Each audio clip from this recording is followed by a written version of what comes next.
Welcome back to a new video. Today is Saturday. I got something to sit on this time. I'm gonna do a video on the balancing of the blade again. In the previous video of this ECO LM211-9 SP, which is relatively a new mower in the last couple of months from the Echo brand. And I just want to say I'm going to try to pronounce the Echo right, get my brain working right. I know how to pronounce it. Sometimes I call it Eco or Echo, Echo, but it's Echo. Someone had a short temper and let me know that they were tired of hearing me saying it the incorrect way. So I apologize. That's just my brain and speaking on camera. I hit some rocks mowing in my front yard, which was very unfortunate, and it damaged, nicked up. It really gouged out my twin blades on this new mower, on my new mower. It's a new mower, but it's also my very new mower. And I immediately wanted to come and fix the problem. And I made the video on taking it off and taking the blades apart, because there's two of them, and then sharpening them and balancing them to about the best of my ability here in my garage. But I wanted to go a little bit further, and I don't know why I didn't do this. I didn't balance both of the blades together. And so when I start the mower, I'm gonna do that right here. We're gonna start it. It's got just a little bit of minor vibration. Let me just tell you, this is my second mower. The first one I got had massive vibrations in the mower. I mean, beyond extreme vibrations. And so also too was having problems with the rear wheels, with the self-propel, self-adjust momentum, that the wheels were locking up when you try to doing it more excessively than just one or two times during mowing. It was doing it a lot. So the vibrations in that dilemma with the rear wheels, I finally said that's enough. I need to just take it back. I don't need to be working on a brand new mower, and take it back. Got a new one. Occasionally the rear wheels will drag a little bit. They're not just totally locking up. It's not 95% not as bad as the first mower. But yeah, the vibration on this was a lot better with my second mower. I think it still can be tamed down a little bit, so that's what we're going to do today. It takes so long to tell you on video what I'm trying to accomplish here. To start it, we're just going to look at the motor vibration closely and compare it to the second time that I balanced both of the blades together, and see if I can even eliminate a little bit more of that vibration of the motor and smooth it out. All right, I'm starting it for the first time in at least 3 or 4 days. I haven't started it. Let's see how easy the easy start and the system that they have in there that makes it really easy to pull and really easy to start. Let's see, 1 time, 2 times, 3 times. I bet it's the first time. Let's see. You got to pull it good though. Now there's 1.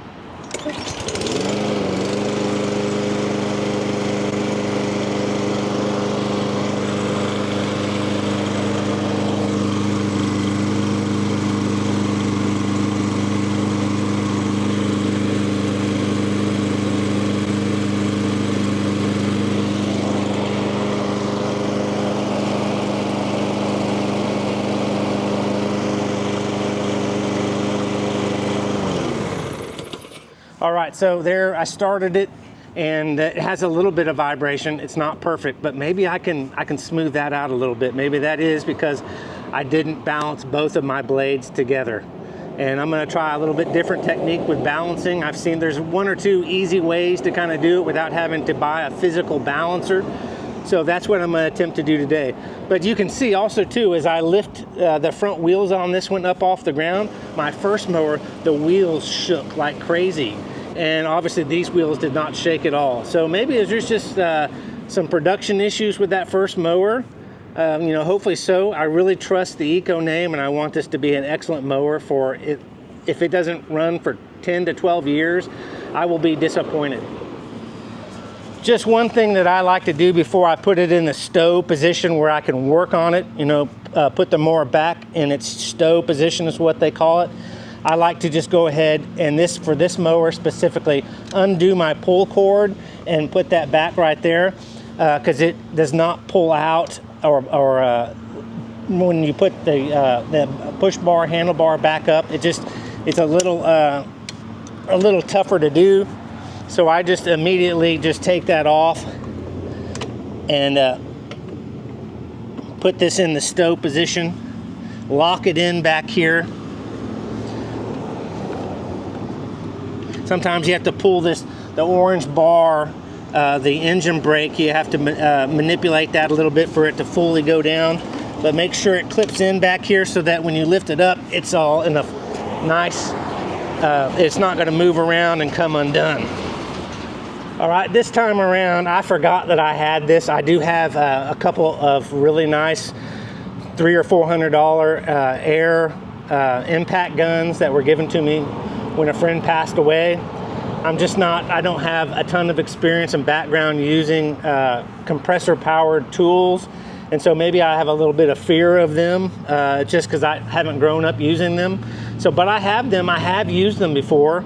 But this one here, a friend gave me, and I'm not going to say his name online here, but from helping him out, man, that was really, really cool. I was like, no way you can give me this Matco. He's like, dude, I've got another one. Here, just take it. I was like, well, you'll just lend it to me. If you ever need it back, you can get it back. But these are not cheap. Battery powered impact. And again, these are lefty-loosey, righty-tighty. My other two mowers are the opposite, and maybe that's just the design of how that works so that the blade doesn't come undone when you're mowing. I don't know what they did differently with this one. But yeah, we're gonna put it where it goes in reverse to take this off, and I don't need to brace it because it's an impact tool. I may just hold on to it with my hand. But see, it takes it off very, very easy. That's for sure. A subscriber or viewer was like, man, you need to go buy a cheap impact tool, and you can do that a lot easier. So boom, bing, I have it. I just needed to use it. That was nice. Thanks for getting my brain to function and realize that I had some other choices to do. Okay, everything's tight. But yeah, we're gonna balance both of the blades instead of balancing one at a time and then just putting it back on the mower, which I don't know what I was thinking when I did that. I was just probably ready to get done, get back into the house. But yeah, we're gonna balance both of these blades and maybe hopefully smooth out the vibration just a little bit. Yep, I had to bust my saw out the last couple of days and do some cutting of some of the trees to maintain them and keep them healthy and not have accidents when we have windstorms that pop up. But yeah, and I love this chainsaw. It starts on 1 or 2 pulls for the last 5 years. As long as you take care of it and you drain the fuel out and you just do things that you should be doing to it, and these things are just awesome to have and so easy to use. Same technique as the first video I did this. It's going to take having a grinder of some sorts, either a grinder like this right here, or the bench tabletop grinder that I have. But this is just kind of not the most precision way of doing it, but I find that it works okay. You just eyeball right down the center and get this as close to center as you can. It's not difficult. Look directly down, a perfect right angle, look at it, and then you're just going to see which side it's heavy on. All right, so it's heavy on this side, so we're going to go to the grinder and take a little bit off this side.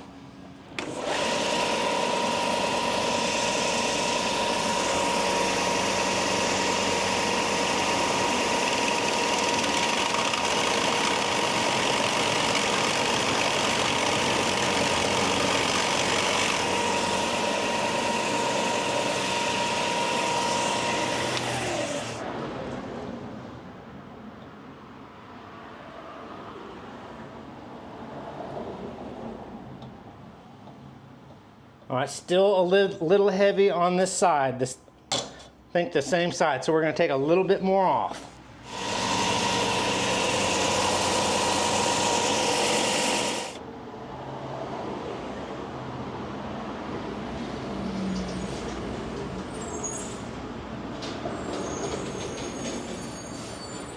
All right, still a little heavy over here.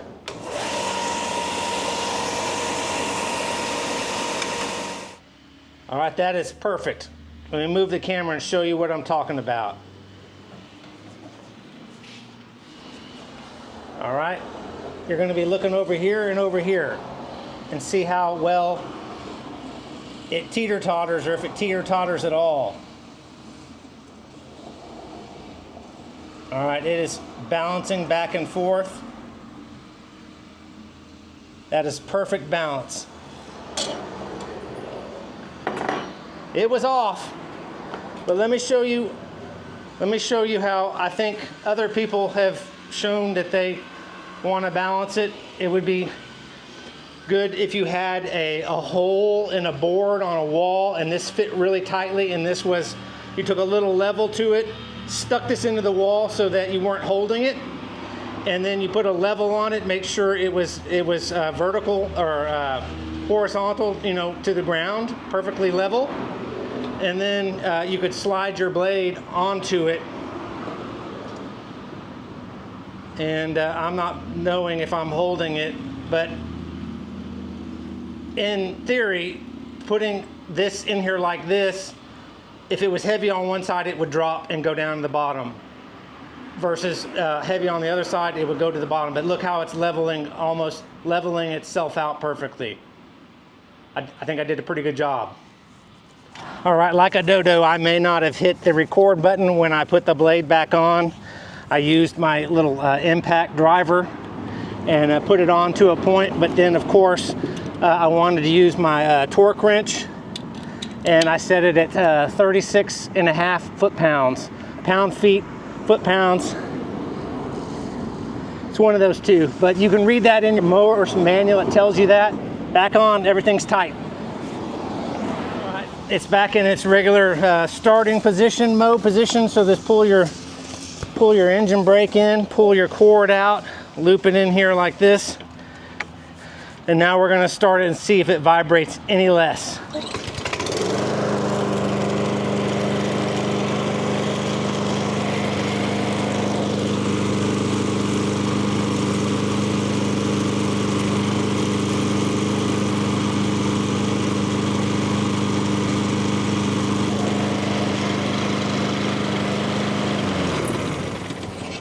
My little test, my little procedure, if you think you saw a little bit of a difference, the blade was definitely a little bit out of balance with them put together, so I think I made it a little more balanced, but apparently the motor is just running the way it is. I can't say that I honestly saw a difference in the vibration of the motor doing this, but yeah, I'll try to show both back clips, and so you can see.